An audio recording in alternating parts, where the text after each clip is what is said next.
In this last video, I'm once again going to take a text string and I want to convert this into a list of strings where I make a cut anytime I go from a text character to a non-text character, and likewise from a non-text character to a text character. Meaning I want to start out with this text string and I want to end up with this, where here I have an N and I go to a 7, and here I have a space and then I go to an I. And even though I have a lot of steps, it's a bit easy to follow along because you can see what I do in each step. In this last instance, I'm going to solve everything with one function, List.Generate, and I'm going to do everything in one step, which is not pedagogical in any way, and you should not do this. This is absolutely the wrong solution.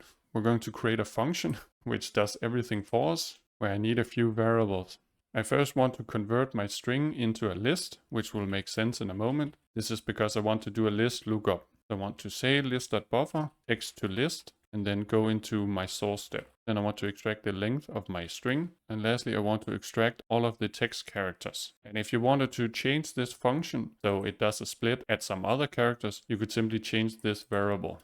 Then we're going to use List.Generate, where I need to use a record because I need to store a looper variable and my list, which then expands. My initial function goes towards a looper that is equal to 0 because lists are index 0 based, and I want to start at my first item. My list is then going to equal the list constructor, where I want to do a lookup into text as list on position 0. And I could write looper or I can write 0, but I think this makes more sense with what comes later, because I'm going to repeat this logic. So now we have my startup value, and I want to keep looping so long as looper is less than the length.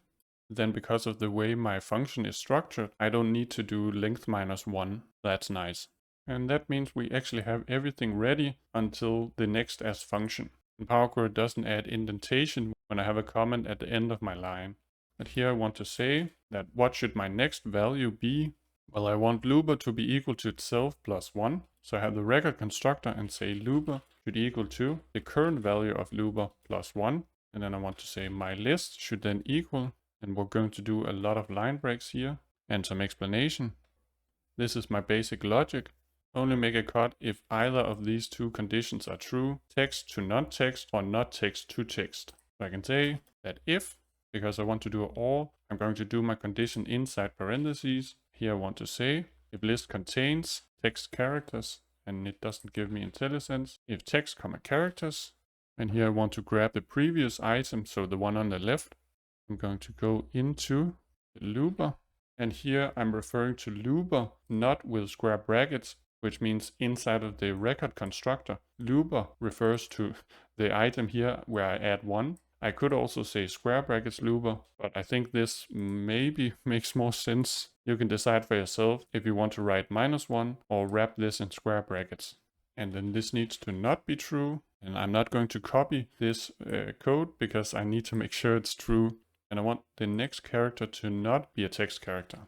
And then I want to say looper. Not text that, and then say looper.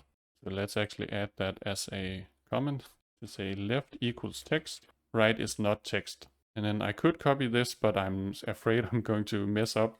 Actually, I am going to copy it because I'm too lazy. And then I don't want a not here. We can copy this and say remove the not. And then if either of these conditions are true, then I want to say I wanted my list to equal what it currently is, so the square bracket. And then I want to do a cut, which means I want to use the ampersand, which is going to add an item to my list. I want to use the list constructor and go into my text as list. And then the index is going to be the looper, which is then, because I'm inside the square bracket, that means looper refers to the new value, which is then the current looper plus 1, which is then the character to the right, which is what I want, because that's where I want to do the split. So we do split at next character. Lastly, if this condition isn't met, meaning we don't have a character transition, then I want to first create a variable. We don't have to do this, but I think it makes it a bit easier because this is a mess. I want to say list count of my list, and I want the square bracket because I need to add to my current list, meaning the last item, I want to make that equal to itself plus the new character instead of adding a new item to the list. So then I can use the list replace range function, which conveniently does this. I go into the index, which is why I do square brackets here, meaning I can go into the last item inside of my list, and then I want to replace that. So my list is then my list in square brackets because it's the previous iteration, and I want to go into the last item, extract one character, and then what do I want to replace it with? And this is a list, meaning I use the list constructor. I then want to go into my list, into the last item, because this is what I want to replace it with. Then I want to add to that list item with the list constructor. They go into text as list and say I want to grab the looper, which again is inside of the square brackets, which means it's the next iteration, which means it's the character on the right. And if I did everything correct, then this will work, which it does, which worries me. Yeah, it gives an error. So I'm just going to figure out where that is. Actually, we can extract that. Say my error, there weren't enough elements. Okay, then I can figure out what that is. And actually that's because I forgot that lists are index 0 based. Here I do a list.count, which is then going to start at 1. A list with one item is going to give 1 when I use list.count, but when I want to extract the value, I need to say 0. So all I have to do is say -1, and then we can hope that it doesn't break.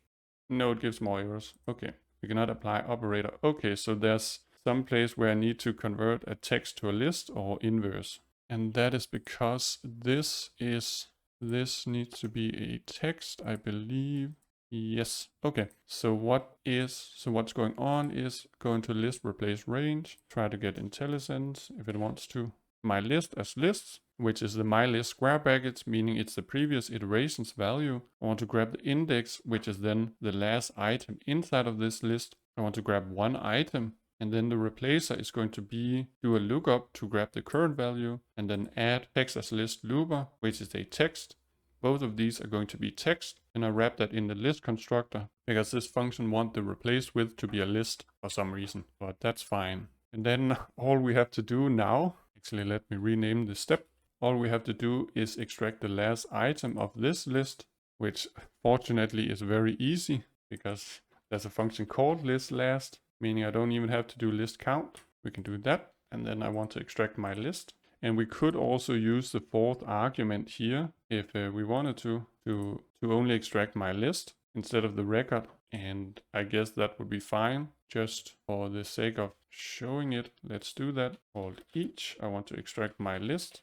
And that was because I needed the square brackets here to end my construction. And then we can see it. And then I get the list. And then we can extract the last item. But actually I want to not use the fourth argument because it makes it a tiny bit easier to understand, because at least you can visualize what the looper is. So I still want to grab the last and then my list, and then we get that. And all of the functions now give the same output. Well, this one has removed any row where it's just a space, and it's used trim, but otherwise everything is the same. So never ever make this solution. I only did it because I'm weird. So probably just chain the splitters.